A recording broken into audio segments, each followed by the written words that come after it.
Nice one, mate. Yeah, whereabouts are you? Austria. Austria. Oh, fair play. You living there or are you just working there at the minute? Oh, mate, I've built a house out here. Wow. Okay. This is the studio sort of space put together. Oh, amazing. Yeah, man. How long have you been over there? Uh, 2016. So yes, 6 years. Oh, class. What Uh, took you over there? Why Austria? my well, uh, I can only remember the word in German now. Fiance. We met in London.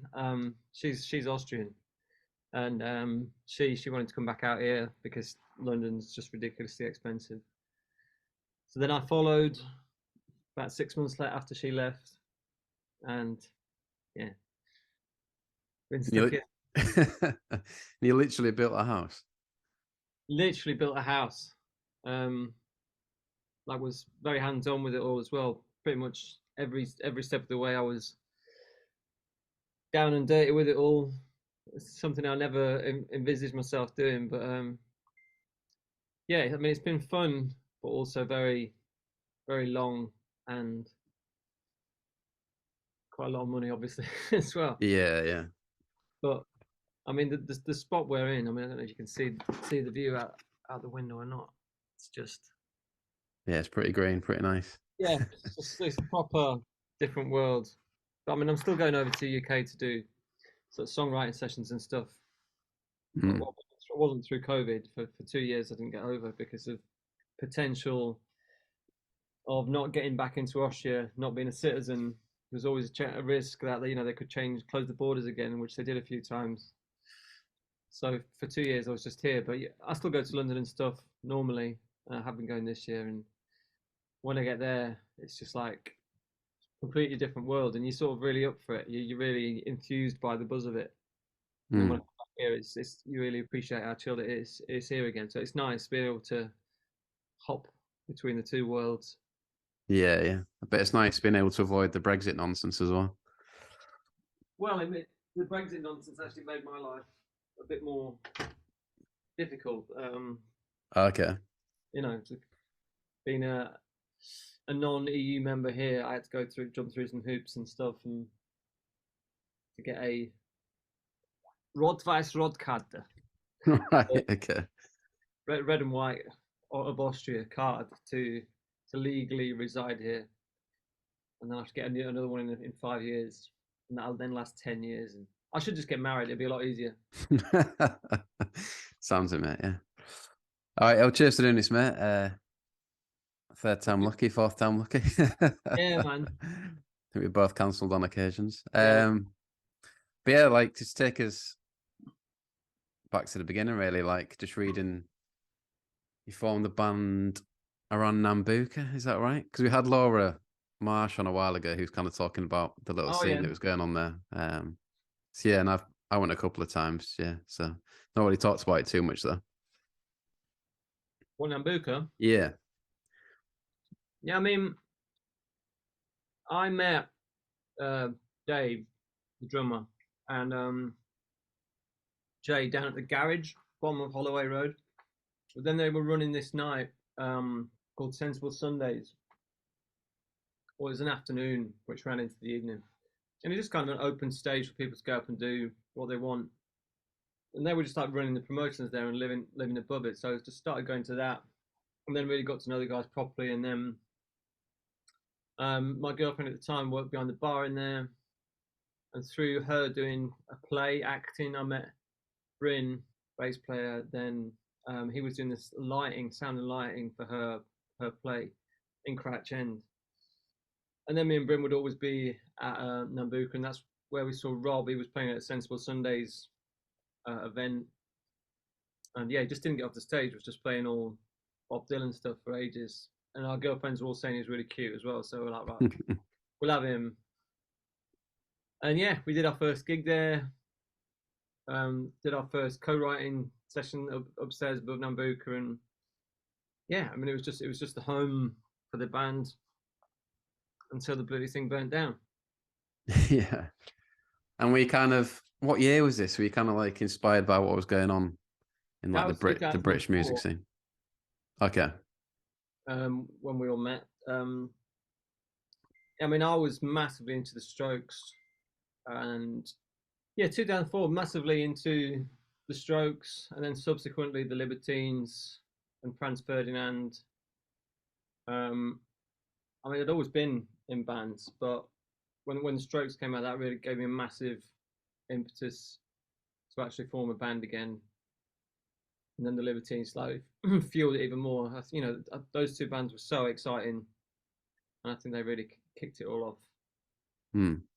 Um, they were a huge driving force behind wanting to get band going, but also just the sound, just a grimy little 4-piece with two guitars. The template that the Beatles had long well established decades earlier, and it's still the best thing. Yeah, I was going to say like the style of the music in the band. Was that music that you played before in bands, or was it kind of a bit of a new sound? It wasn't miles different from bands I'd had previously. My band at school was called Marvel, which was it was an indie band. We were inspired by likes of Oasis and Supergrass and stuff like that, and Radiohead. And it's just still energetic, guitar based. The Libertines were inspired by Oasis as well, weren't they? I mean, I think it's all sort of come through a similar sort of world, similar thread. But they were just the latest ones to give it a big flag that was waving, make you want to get involved with it again. But yeah, it Hmm. was definitely an influence on the stuff I was writing. But I wouldn't say it changed it that much from anything I've been doing before that. I mean, it's one of the two of the songs we did with the Holloways I'd actually done with my old band pre Holloways and pre Strokes, pre Libertines. Sound of the Sunshine and Reinvent Myself were both older songs. So it didn't really influence the writing style, just gave it a new sort of fire to fuel it. Yeah, I know what you mean. Yeah, and was already like you mentioned Nambucca was already a bit of a ready-made scene to become a part of, kind of thing. Yeah, absolutely. I mean, it was quite an odd scene, really, because Nambucca was really disconnected. It wasn't part of East London. It wasn't part of the Camden thing. Holloway Road was a bit out of the way and didn't really have a lot of other things around there. There were a couple of other bits down at the bottom of Holloway Road. I'll say there's the garage, and you had the place underneath the famous cock. What was it called? God, what it was called? What, the station? No, it was a little venue, and Art Rocker used to put nights on in there. But All right. there were a few bits down there, but up that end of Holloway, there wasn't really anything else. So it was quite interesting that there was this real hub that so many people went to.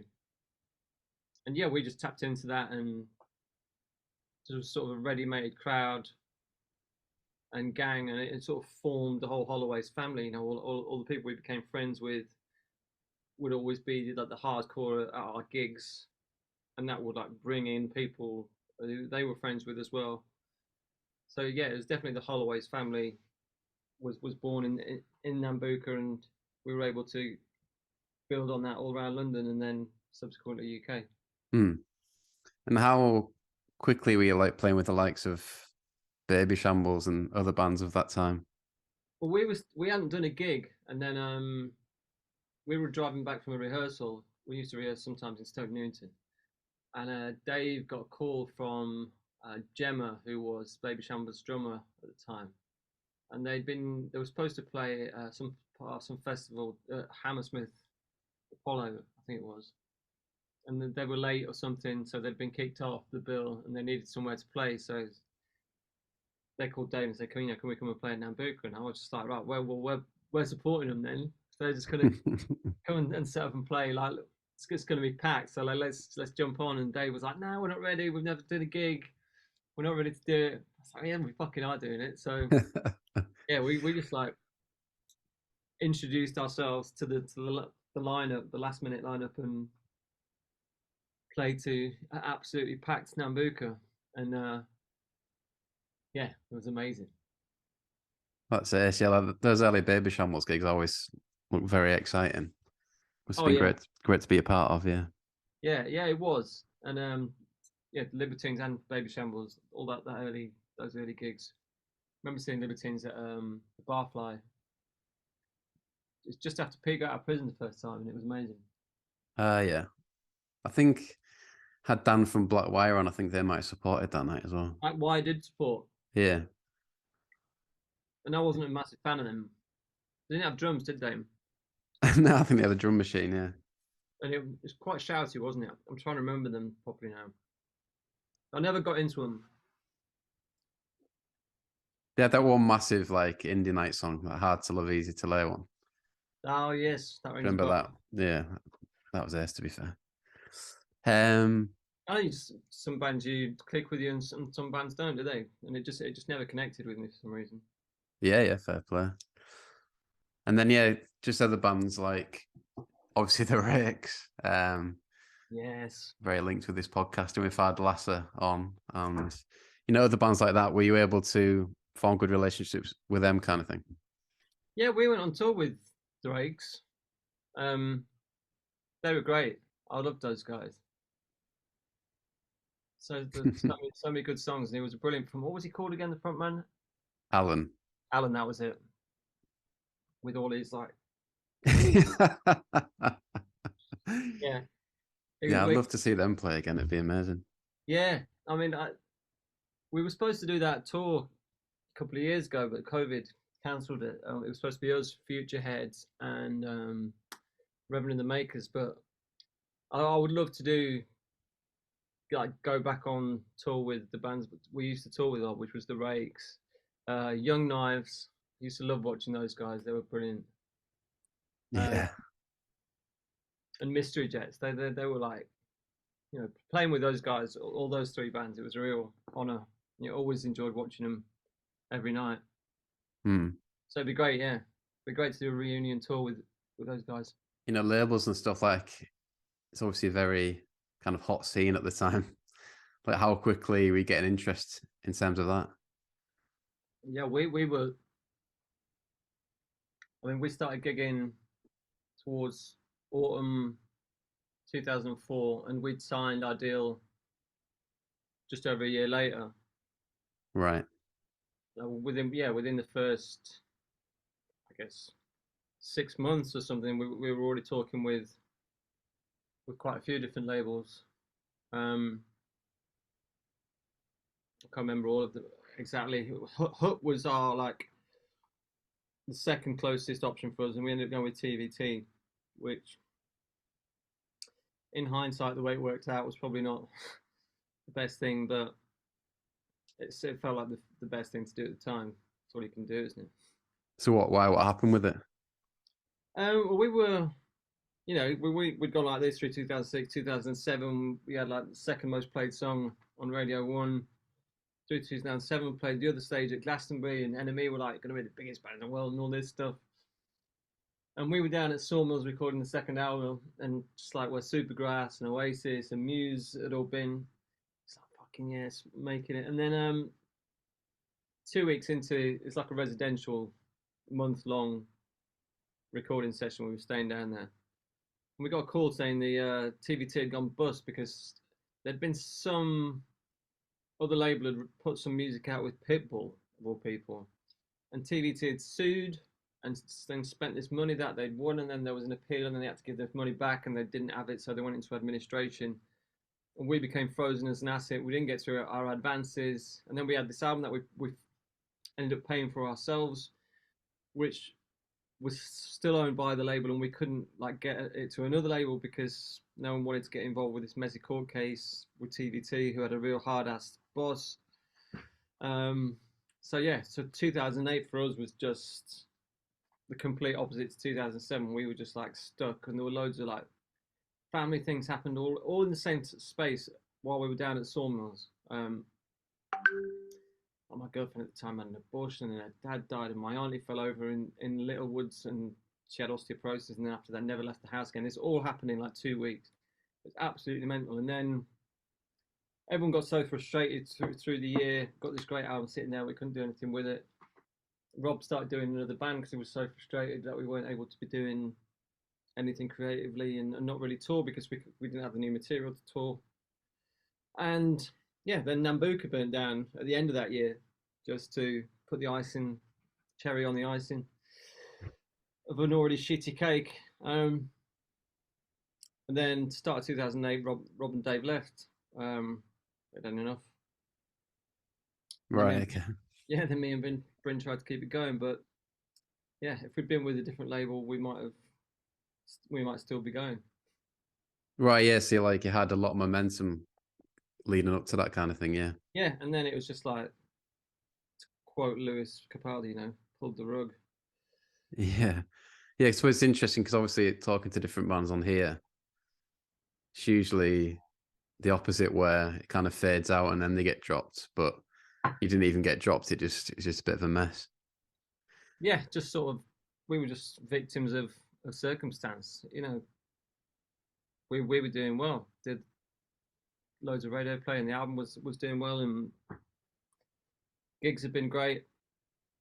And then yeah, just all the momentum was taken. Bloody ridiculous. Yeah, fair enough.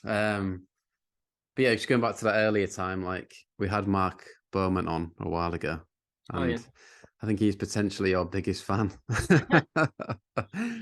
So I mean, man. How ace was that having someone of his kind of notoriety as a journalist, like really backing you, kind of thing? Yeah, it was amazing. I mean, when we saw the write-up he'd given us in the NME, it was mind blowing. Saying that the best darn guitar indie rock pop album of the year or something. He called it "I Shit You Not." I'll never forget reading it and saying the heartbreak anthem of the decade in Lonely Face. And growing up trusting in the NME and finding all our music through the NME. So to see yourself on a double page spread in the NME with such superlatives as that was just the stuff dreams are made of. The funny thing was that probably wasn't quite as exciting as the very first time. Just our name was just in the NME. It wasn't an article. It was just what's on the NME stereo, and it was just like when we put out our first vinyl release through Pure Groove Records, who were also on Holloway Road. And yeah, we were in the NME, and it was just like we're in the NME. It was just like the coolest thing. And the first time we were on Radio 1 as well, when Zane Lowe played us, I'll never forget. We were all together at my flat in Highgate, and it was just mental moment. We were just like, all of us going mental. And then we watched Braveheart afterwards. I'll never forget. So funny. Yes. And yeah, just in terms of recording, like, you say you signed within a year. Have you done much recording up to that point before the album? Yeah, we've done a fair bit. We've done a session with Jenny's dad. I never remember her actual name. She was just called Jenny, and she was just a girl who was always at our gigs and around Nambuka, and she put nights on. And her dad was a producer, and we'd done a version of Lonely Face, which was really fast version with like big guitars and stuff. And I think we did London Town, Unhappiness of Penance, maybe, I can't remember. And then we did quite a lot of bits and bobs for other labels, like little sessions for other labels. And then we did the most things we did were with Tristan Iverme, who produced all our B-sides, and he also did the second album, and he's gone on to do like Frank Turner stuff, and he's now managing the Lottery Winners, who are a really cool band. And yeah, and I wanted him to be in the band at first. So he was one of the first people I met, also at the garage down the bottom of Holloway Road. We were at the bar, and some guy had pushed in or something, and I'd sort of said something, and then tried to let Tristan have his place. So like he was first, and he was like, exactly the kind of guy I've been looking for, Mush. He's from Pompey, he's from Portsmouth, he's all Mush. And he was like, someone with some fucking manners, everyone's cunts around here, mate. And so me and him hit it off straight away, and I really wanted him to be in the band, but he already had his band called Girl Kicker, who ended up supporting us quite a bit. But Trist is great, and yeah, all the vinyl releases we put out, like Happiness and Penniless. We did Generator 2 Left Feet, and what was it? I think it was What's the Difference? It might have been. We did all with Tristan on vinyl before we'd signed with TVT. So we Okay.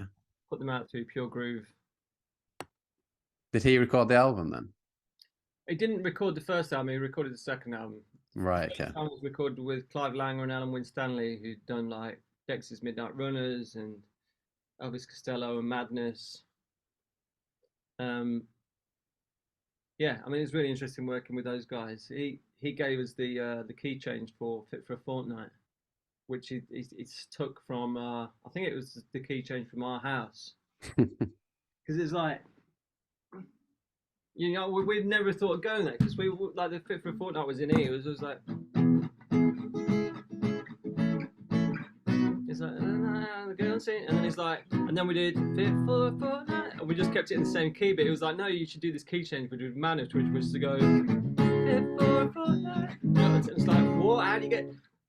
Why would you go to C sharp for me? And it was just like, it really opened our minds to some really cool moves. It's a really great writer. He did that shipbuilding song with Elvis Costello.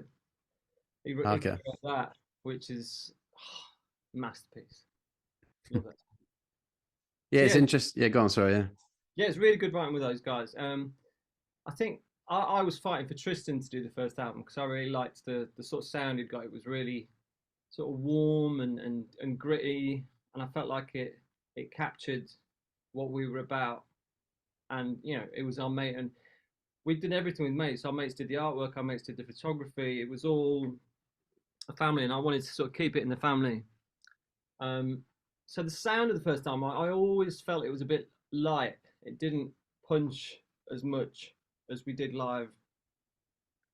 And like I said, they brought a lot to the table, and it sounded great. You know, great producers, but it just wasn't quite as dirty as I was hoping for. And that's kind of why I wanted Tris to do it. But yeah, as I say, also learned a lot about writing through working with those guys. So swings and roundabouts, I guess. Yeah, it's interesting like talking to people about, you know, early producers, the kind of can inform the sound moving forward, or like you say, the songwriting techniques. Like, can be quite a formative experience. Yeah. Yeah, I mean, loads from Tristan as well. He had a lot of great ideas sonically and arrangement wise. And yeah, I mean, I do production myself now, and most of it is through stuff I learned from working with Trist. So yeah, it's great. It was a great time. And like, yeah, we mentioned, you know, Mark Beaumont, and if we've not covered it already, like, what was it like seeing that review of the album? You said it wasn't as good as seeing your first mention, but yeah, I it don't know must have what been pretty amazing. First time you get in the NME, the first time you're on Radio One, it's like, you know, it's like a made it moment. I mean, that was, like I say, something else in that double page spread, and like I said, the things he'd said about us, and you know, we'd met him, and he'd interviewed us, and didn't realize he was so into us. You know, I don't remember being aware of it, and then seeing that article was like, whoa, he absolutely loves us. It was a huge surprise. I didn't see it coming until we opened the NME, and I saw it in there. Yeah, it blew my socks off, and you know, I've looked back on it many times.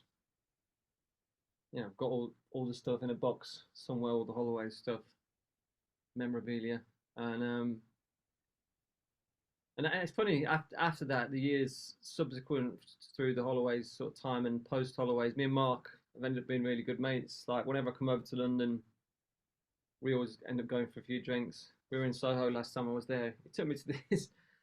We just went everywhere and just had cocktails. It cost absolute fortune, cocktails in Soho. There's this little bar where you go downstairs and it's got individual booths and it's playing soft porn from the 70s, and you've got curtains and holes where they give you drinks to. Hilarious. Yeah. That's Mark Beaumont. It's more rock and roll than all the bands. Yes. I'll never forget the time we played at Proud Galleries and in Camden, and he'd been to see us, and found out the next. It was hammered, like he'd been with us all day, and he was so drunk, and he just disappeared. And I found out the next day, yeah, barely made it home. He'd fallen down the escalator at Camden, and the the guards on the underground were like, you've got to go, you've got to exit the station. You're not in no state. And he's like, well, I've fallen all the way down to the bottom. I might as well get on the train. So that was his logic, which he managed to convince them to let him get on the train. It's like, well, if I go back up again, I might fall back down again. So let's just let me get on the train. Genius. Have you got a WhatsApp tab open, mate? Sorry, I can just hear it. Oh yeah, man. Sorry. It's all right. Amateur hour, isn't it? Bloody hell. I'll just put it on mute or whatever. Yeah, I've closed it. Ah, cheers, mate. Yeah, I was thinking. I actually remember when you played in Hull at the uni, because I think we had a kickabout beforehand, like us and the Paddingtons. Yes, that sounds about right. On some pitch near uni. Yeah. But which venue was that? Hull Uni? I remember playing Yo-Yo Club for Andy, Nadwelly. Yeah. I remember playing there. That one always sticks in the head. And the first time we played there was with not at the Welly. We played the first venue we ever played. I can't remember the name of it. It's with Towers London. Oh wow, okay. Silhouettes that'd have been, I think. Might have been. Yeah. No, it's like, was it some boxing place? Not ringside, surely. Yeah, ringside. Yeah, that was it. No way. Yeah, that was the first time we played Hull. Oh, right. London. That's next to Welly, yeah. That's funny how I remembered that, isn't it? That's like a boxing place to sort of stick in your head. Towers London, what was that like then? Because I've just recently interviewed the directors for their new film. So yeah, what were they like to play a gig with? Raucous. I mean, that whole sort of show and bravado they used to put on was quite a spectacle, wasn't it? Mm. I mean, they were great lads. I mean, it's funny because Donny on Never Mind the Buzzcocks was so infamous, wasn't he, for his sort of all his bravado? But it's brilliant. I mean, you don't want bands to be boring, do you? No, definitely. That's what watching the film. It was like, yeah, it was compelling. Yeah. No, they were great. It was a good time, and it was slightly odd pairing. It felt like into stylistically. We were just on the same label. They were on TBT as well. Right, okay. Yeah, well, they're funny. Yeah, go on, sorry. Charming. Because a number of times I've had to sort of say to people, Donny's actually a really sound guy, lovely lad. But just embrace the rock and roll spirit, and that's what their music was about. That's what the show was about. So you kind of, it does shape your character in a way. I mean, you become a part of a band, and the band sort of shapes you as much as you shape the band. Yeah, like big part of the identity kind of thing. Yeah. Yeah. I get that. And yeah, I was going to mention that Buzzcocks episode because you were on it, weren't you? Yeah. So I was on the other team. And it's funny because I think we must have filmed for about 3 hours, and then they edited it down. It was really long. I remember throwing a pencil at Donny, and they didn't put that in the show. Maybe it was too violent. But it said something. I just like lobbed the pencil over at him. I'm pretty sure I got him as well. I didn't get Jupiter, so that'd have been regrettable. Must be quite nice when you've got Sam and I'm still there, and then you've got Donny to take all the heat. Yeah, it was great. No, I didn't get any. I didn't get ripped into or any embarrassing questions asked at all. So yeah, it was good. It was really good fun. It's funny though, because I remember there's a couple of moments where I managed to get a couple of big laughs off the audience. Managed to say a couple of things that were reasonably witty, and I was like, "Yes, come on!" And then they didn't put them in the show. Yeah, it's good. It's funny because Luke Pritchard from the Kooks, I don't know if you saw it. He posted a clip. Yes, he did. Yeah, my girlfriend showed me it the other day. That was funny. Well, he's just, what did Donny call him? Crap or something? Yeah, it's crap. And you were like, yeah, that's one take on it or Yeah. something. Yeah. Oh Yes. man, it's funny. And yeah, did you mention that you had a good Liam Gallagher story? Me, yeah, I did have a good Liam Gallagher story. Yeah, couple of good Liam Gallagher stories actually. Um, Yes. I mean, it's just funny because Oasis were like what properly got me wanting to do music. Um, I'd always had a little crappy nylon Encore guitar from Argos that my dad had got me after I'd seen Back to the Future, and Marty had played Johnny Be Good, and I was like, I want a guitar, and then I just got this guitar and this little book with Michael rowed the boat ashore and nothing rock and roll in it at all. But then when I heard Oasis, it was the day I was working on a fruit and veg stall, and I used to have to trim the collard in the morning. And my mate gave me a cucumber to cut in half for this old lady who turned up really early for a cucumber, and I just like took it off him, sliced it in half, and went straight through my finger. And I don't know if you can still see, I've still got a scar. Right, yeah, just about, yeah. And yeah, and I said I had to go to the hospital, and they said, yeah, you've got to go home. You can't be getting dirt on that. And I went home, and Oasis were on the chart show with Supersonic, and I was like, "What is this?" It just that blew my mind. So, with a bandage on my finger, picked up my little nylon guitar and figured out I could play melodies. I think I must have heard the Supersonic riff, and thought I want to play not just chords, and I realised I could play melodies. And I figured out "Last of the Summer Wine" and "Old MacDonald Had a Farm." And went into the school on the Monday and just said to the guys in the music who were doing music courses, I was like, "We're going to form a band. It's going to be ace." And they didn't really take me seriously, and I tried to get bands going, and ended up like starting bands with different people instead of sticking with me. But then 6 months later or something, we ended up selling out the Charlotte in Leicester when I'd like got a bit better and convinced them that I was their best option as a sort of front man and writer and stuff. So that's where it all started, and having that scar as that reminder. But yeah, then all years later, we were doing it was Holloways acoustic with Noel Gallagher and Paul Weller at Oh, wow. at Coco, and it was Russell Brand's night. He was doing it for cancer charity, and yeah, we would like try and play our set, and I think Liam had been like up in the stalls or something at Coco, and loads of people going Liam, Liam, Liam, and like we're trying to play our set, so I just stopped the song and started shouting with him. It's like Liam, Liam. I was like, yeah, all right, look, I'm a massive fan as well. I get it, but can we play our set, please? It's like so that I think they did sort of like calm down a bit after that and let us play. And then it appeared in our dressing room afterwards. It was just like looking for the toilets. And I was like, I think I sort of said something about you interrupted our gig with everyone chanting your name. And then it was a few years later, we were at a pub in Hampstead, and Liam was in there, and he kept looking over and like sort of nodding his head as if to say, "All right." And then eventually he came over and started talking to us, like really friendly, like. And I was like, "Oh, I met you years ago at Coco when Noel was playing. It was Paul Weller and stuff." So, no, never been in that building in my life. It must have been me double or me triple. I was like, "What me, mate?" I was like, "Yeah, it was you." It's like you came in our dressing room looking at the toilets. No, mate. I was like, "It's Russell Brand's night." I've never met that man. Yeah, but obviously was him. And Russell Brand had even said something on the radio about when they'd met or something. Yeah, I don't know why either he'd just completely forgotten or he was just playing the wind up. Probably the latter. Yeah, yeah. That's good that he's like, I think Tom met him in the Camden pub and it didn't go too well. Yeah, I remember Tom always saying he had a bit of beef with him. Yeah, I think he didn't look too favorably on a lot of those indie bands, but it sounds like he did all right with him.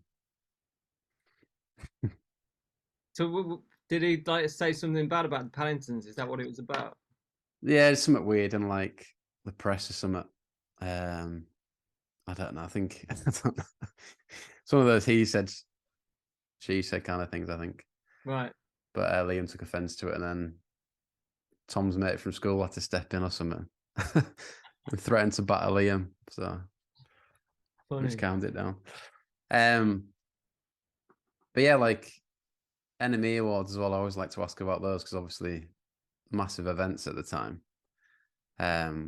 What were they like to go to? Were they just another night, or was it kind of a big deal? I don't think we ever went to any. Oh, really? Somehow, Ah, fair enough.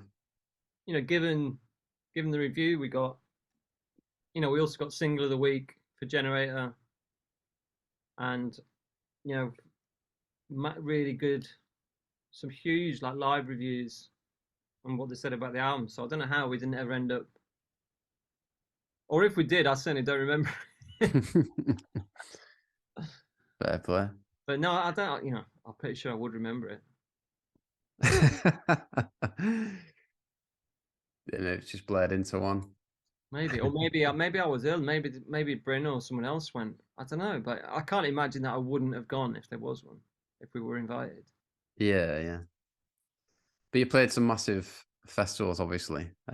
Mentioned Glastonbury, and yeah, is there any that stand out? Like the ones in Japan must have been pretty mad. Yeah, I was just about to say, yeah, we did Summer Sonic. I remember we were playing on a beach, and it was just so hot, and they just had these massive like water cannons that are just like spraying all the fans, just like keep them cool. That was mental. And yeah, and on one of the other stages while we were there, we played just before Sean Lennon, which was quite surreal. It's like John Lennon's son, like just hanging out with us backstage. That was really weird. And then the maddest thing was we flew from Osaka to Tokyo, and on the plane it was just Rock and Roll Airlines, and we were like we sat on it. It's like if this goes down, there aren't going to be any good bands left in the world. It's just like the whole plane was just full of all the bands. It's just like us, Hot Chip, Kasabian, Suede, the Enemy, Manic Street Preachers, just like full of all these huge bands. It's just like fucking hell. It's such a surreal thing. Yeah, I think I was reading a story about Kasabian kicking you out your seats or something. Did that happen? This was brilliant. We flew out to Japan business class, which was just amazing. You get these huge, like, reclining, wide leather seats with like a dressing gown and like comfy slippers and stuff, and amazing food. And you can like proper lay back and sleep and stuff. And when we were due to fly back, we were all proper hanging the day to fly back after the last night in Japan, and we were at the check-in, and she was like, "Give us our tickets," and they're economy. We're like, "No, we're going business class." It's like we're the Holloways. It's like we're with JVC Records. They flew us out. We were in JVC in Japan. They flew us out business class. We're going back business class. No, you're going back economy. It's like, no, we're not. So it's like upgraders, and then it was going to be like 1,600 per person to upgrade it to business class. So we got on the plane, and the business class was at the front, and it was completely empty, and we were just like, let's just fucking sit down. So we all sat down, and like just like got the dressing gown on the eye covers, eye patches, and just like pulled them down, and we were just like getting comfy, and then just heard this voice. It's like, I think you're in our seats, lads, and it's the Kasabian boys. And the funny thing is, we flew out next to Kasabian in business class on the way out as well. I'm like, oh, sorry, lads. So we stood up, let them have their seats, and there was still some freaks free. We're like, we'll just sit back down then. And then gets to like finishing check-in, finishing boarded and stuff. We're all like looking under our iPads at each other. Yes. And then we take off, and you just think, yes, we fucking made it, done it. And then it was like an hour into the flight, and it's just like this really genteel little Japanese voice going, "Excuse me, you're in the wrong seat." And I'm like, "No, I'm in business class. Leave me alone. I'm sleeping." It's like, "No, you're in the wrong seat." And I was like, No, you got it wrong. So it's obviously my seat. No one else is in it. And yeah, they weren't having it. So we got marched in these like slippers and dressing gowns. The Kasabian boys were pissing themselves. Marched back into economy class, going from all this space to this like cramped little space, and we were all just like devastated. And then we realised Rob hadn't come back. And like, if anyone was ever going to be jammy, it would be Rob. Well, a fucking skipper has done it again, and he's managed to get away with it. And then it was about 20 minutes later, Rob comes back and we're like, hey! I got him as well. So funny. Yes. Yes, at least you've been business class. I don't think I've ever been. Yeah, it was good, man. It was hard going back into economy class after sat in the massive roomy chairs for an hour, especially when you're hanging. But yeah, Yeah, funny story though. quality. Yeah, we'll move on to some like fan questions that people have sent in. And got Cole, previous guest Cole was asking about Rob. Like how difficult it all was really, and how you reflect on it, kind of thing. Yeah, I mean it was mad. I mean when the Holloways sort of when Rob and David left, I'd kind of been arguing with Rob for not like focusing on the Holloways and starting this other band. So I got his frustrations and why he was feeling like he needed to do it, but I felt like it wasn't helping our situation. We needed to be focusing and pulling together. So then there was a period of time, a year or two, where we sort of barely spoke and the little bits of arguments about stuff. And then as time passed by and the water under the bridge, and we'd sort of bumped into each other a couple of nights and just remembered that we were good mates and that was all sort of everything that had happened wasn't any of our faults, and the frustrations were just matter of circumstance rather than personal. And started being good mates again. And he came and sort of played a couple of my nights I was putting on, and I remember we went to like a couple of little film things together and like music films. There's some little festival things on, and it was just great being mates again. But we still didn't see loads of each other. We kind of had different social circles, and he was living in a different part of London. I was north, and he was down sort of more Battersea way. And and I was doing my thing, and he had his bands. I mean, by that time, it was Hairs he was doing after he'd done musical differences, and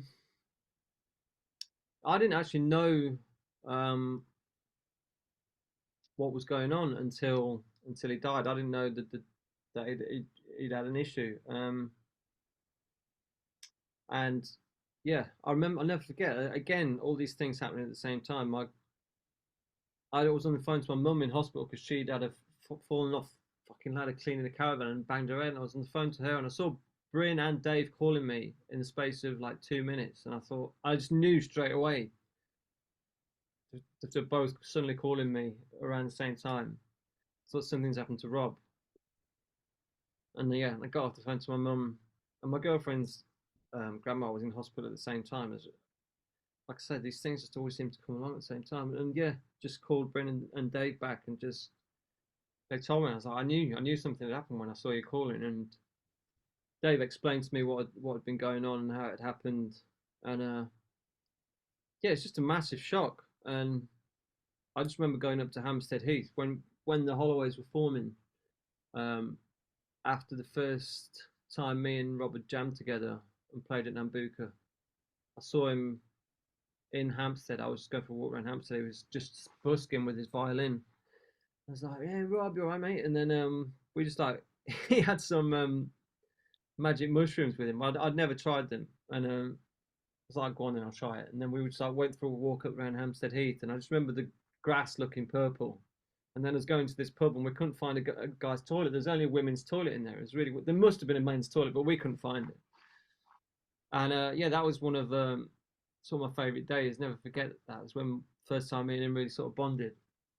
So yeah, when I found out, I just went back up to Hampstead um, where we had that day, and I just sat up there and just like with my guitar, played all the Holloway songs, and then wrote.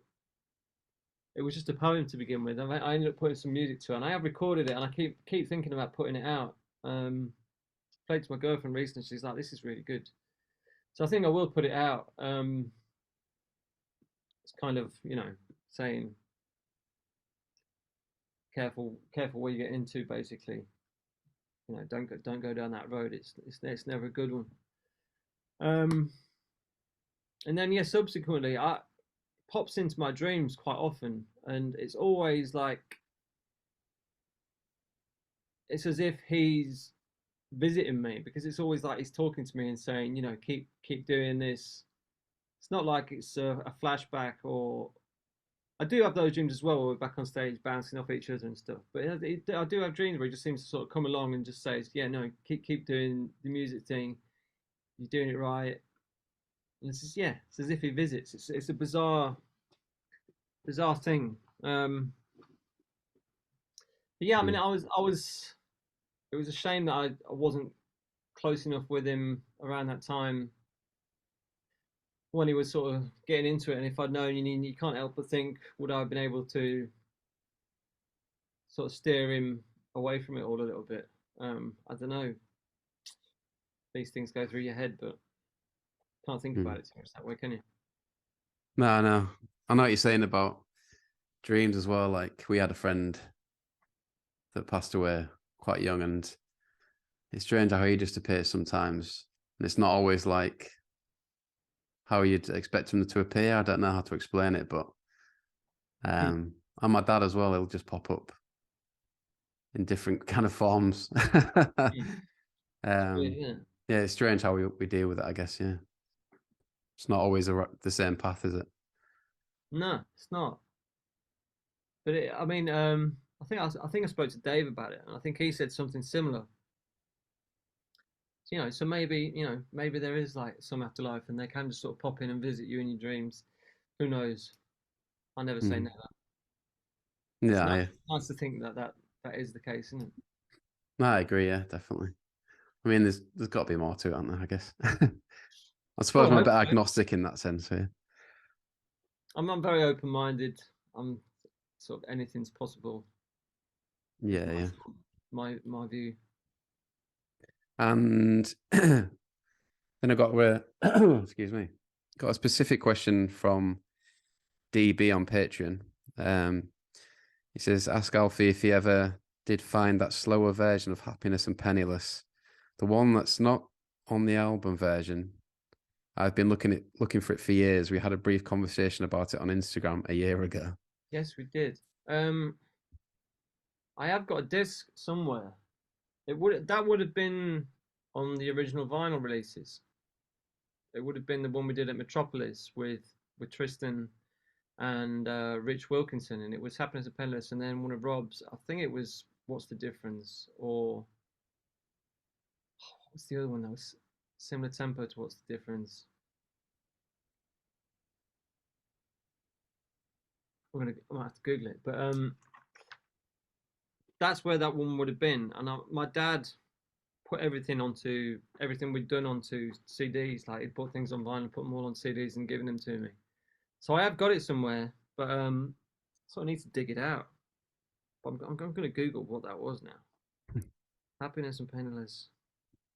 But you carry on, mate. I'm going to do what's talking to me. All right, mate.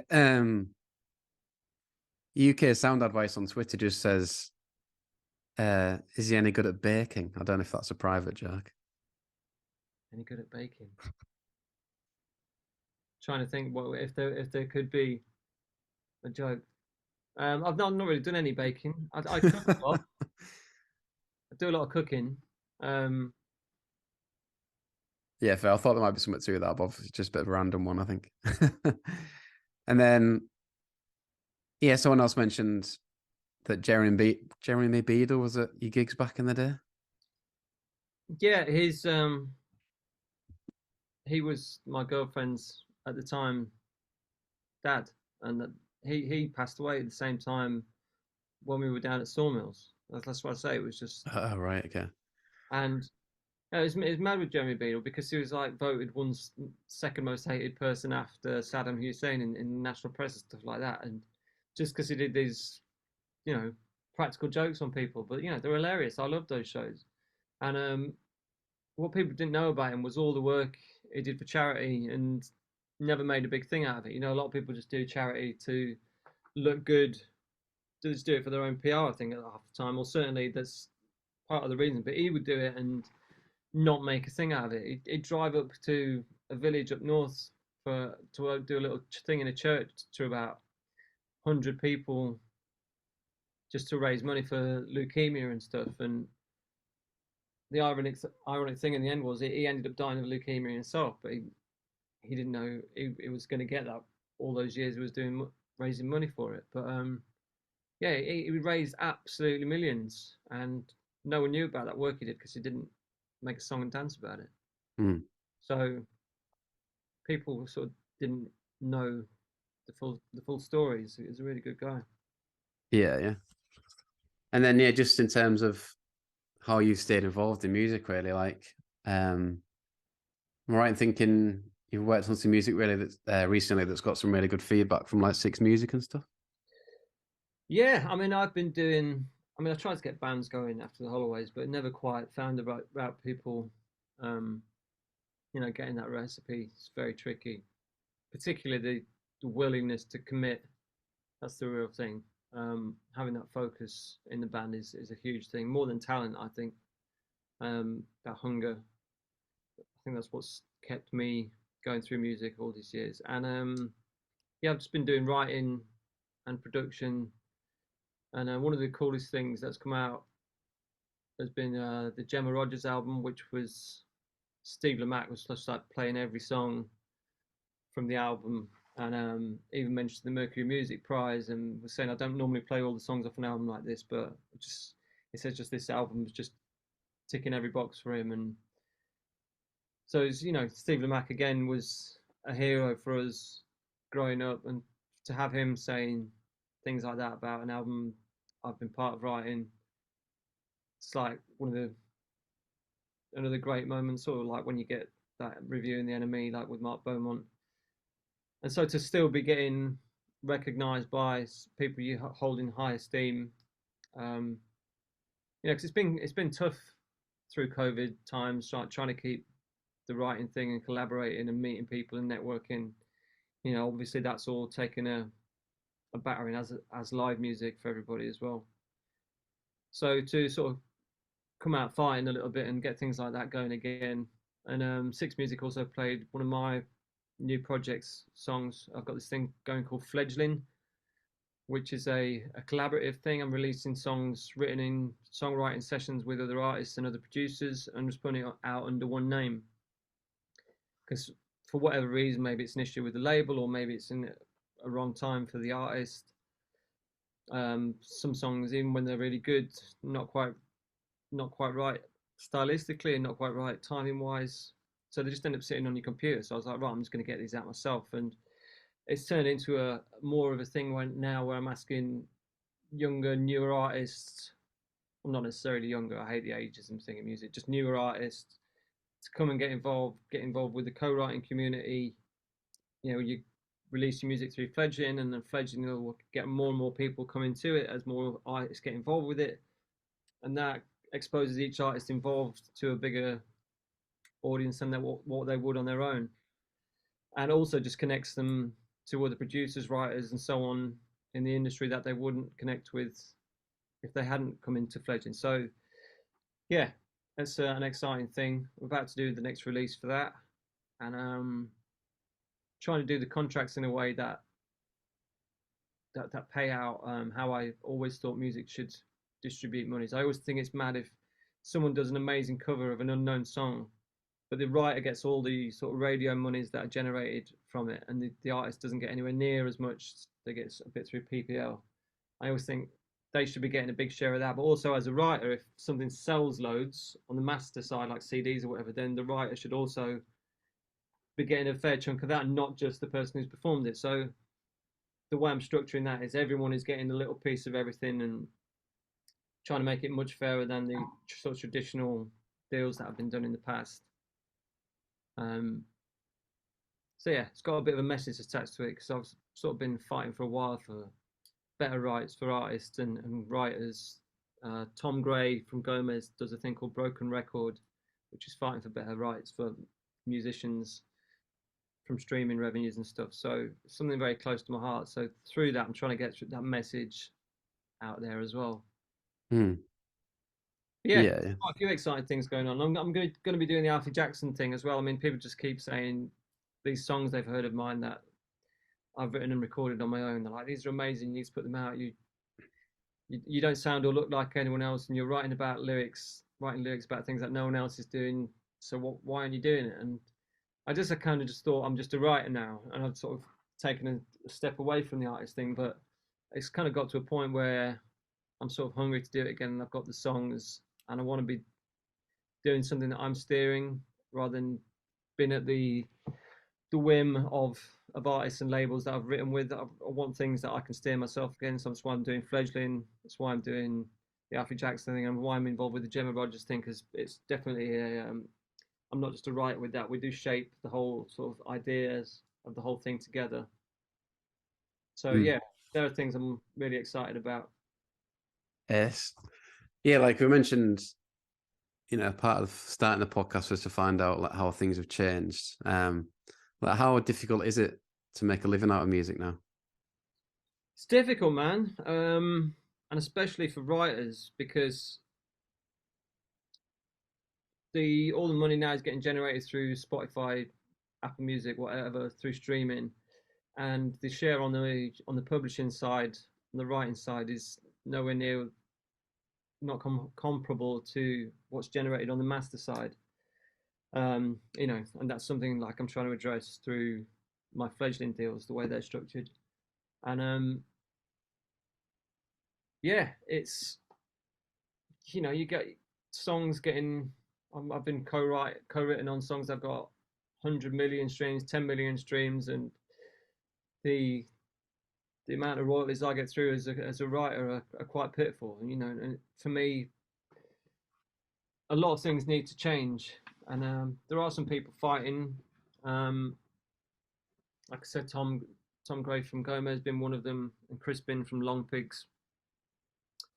And there are more and more writers sort of saying things on Instagram, saying no, I'm not going to do sessions unless I'm getting paid up front. And there are people fighting for points on the master side. There are people even talking about having like a 360 sort of share of all incomes that an artist makes. So even from the merchandise and stuff, which sounds kind of mad up front, but then when you say, well, you wouldn't be selling out these venues without these songs that you've written with these writers. So I kind of get there is an argument to that. Something kind of needs to change because it's just going to end up unsustainable. The way things have changed, it's not paying out to writers like it used to. And sort of music has sort of lost a lot of its value through streaming. It's kind of become this free commodity, and the way you pay £10 subscription monthly, doesn't matter if all you listen to is the Holloways and the Paddingtons. X amount of your money is still going to Ed Sheeran and Adele, even though you're not listening to them, which is just bonkers. It should be what they call a user-centric payment system, where your money is going to who you're listening to. I was talking to a lawyer just before, and he's talking about setting something up, a streaming service, and I said to him about for me, it would always make more sense if it was more of a pay-as-you-go system. So you sort of stick a tenner on, and every time you listen to a song, it costs you, I don't know, say half a penny or a tenth of a penny, I don't know, but your credit goes down as you listen to music, and then it's measurable, and you know that it's going to the artist you're listening to, and the music then still has value because you're not just paying for the ability to play music, you're paying each time you listen to music. It can still be of a similar value for money for the listener, but I think it's important that listeners and artists feel that their connection through what they're paying is connected through them, and not just going to the labels, to Spotify and to your Ed Sheerans, when they're not anything to do with what you're listening to. So that all needs looking at and sorting out and making fairer and more transparent and more accurate. No, It's it's just interesting. cloudy and wrong at the moment. There's people just skimming it off the top, and Yeah. Capitalism. Yeah, no, it definitely sounds a bit broken for sure. Yeah. But yeah, cheers for your time, mate. We'll just finish on 2 questions. Was there a high point of the Holloways, and is there anything you would do differently about that time? The high points. I mean, yeah, like I say, those moments of being on Radio One the very first time and sort of jumping around the living room and gigs wise, playing the second stage at Glastonbury was pretty special.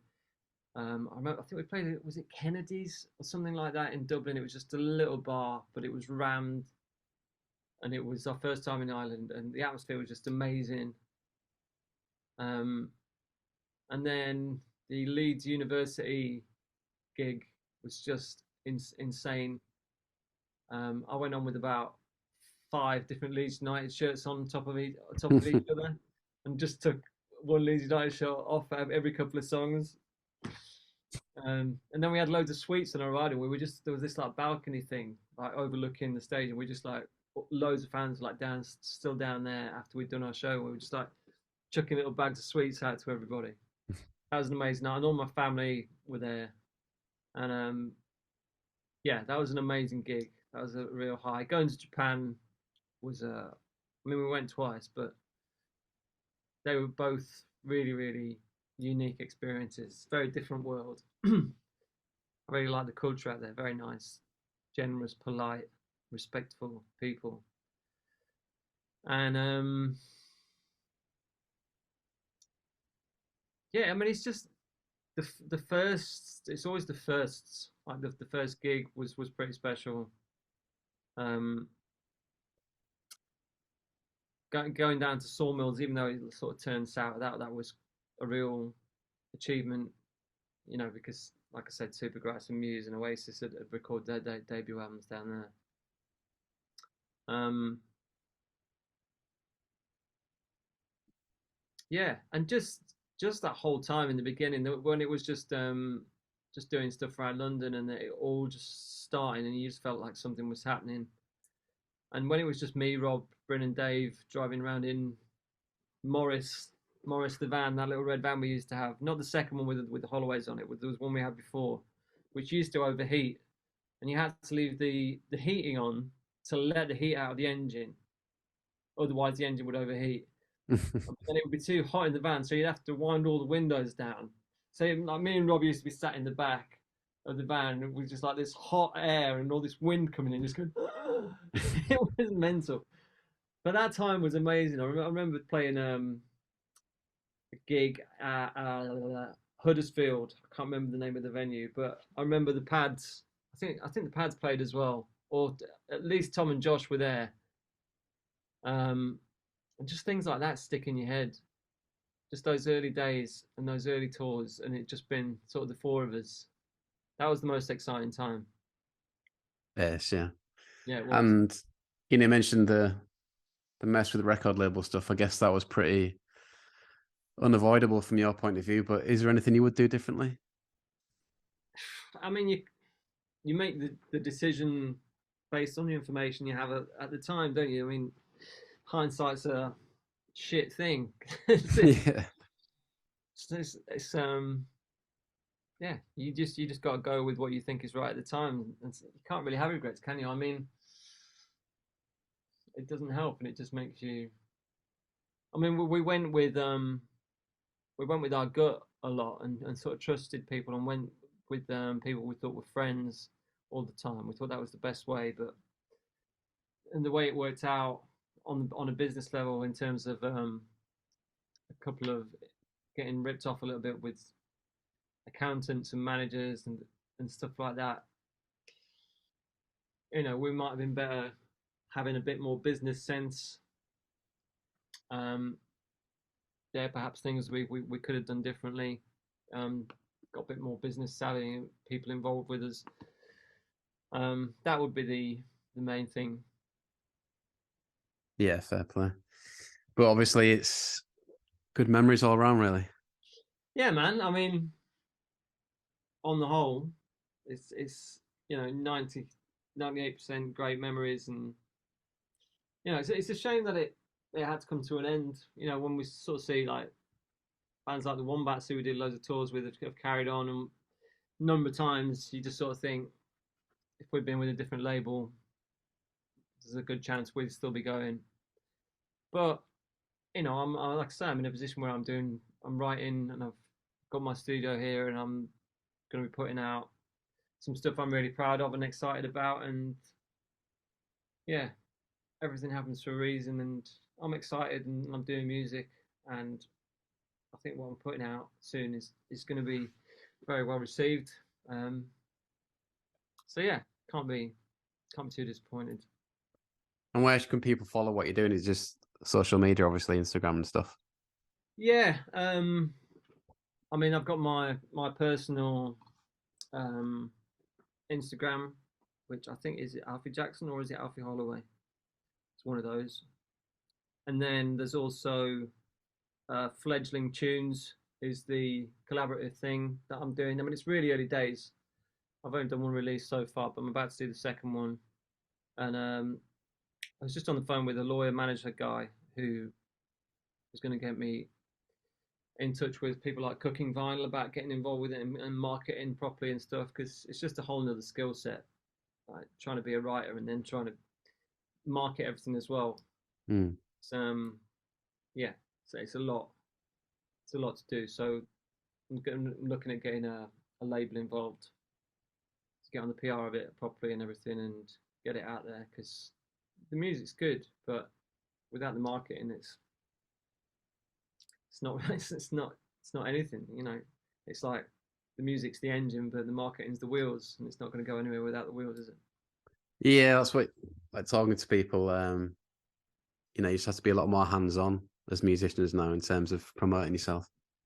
Yeah, and you know, you see people sort of on Instagram and TikTok, and everyone's sort of trying to do all these posts, and you can tell no one really wants to be doing it, but you have to be doing it, and it's yeah, it's weird, man. I mean, you know, it used to be there'd be a sense of mystery. You'd see a band at a venue, you might get a chance to meet them, and it'd be amazing and magical. You know, like Christmas Day comes once a year. If it's every day, I think it's you know it's sort of diluting the that sort of magical charismatic thing that musicians from a distance would have.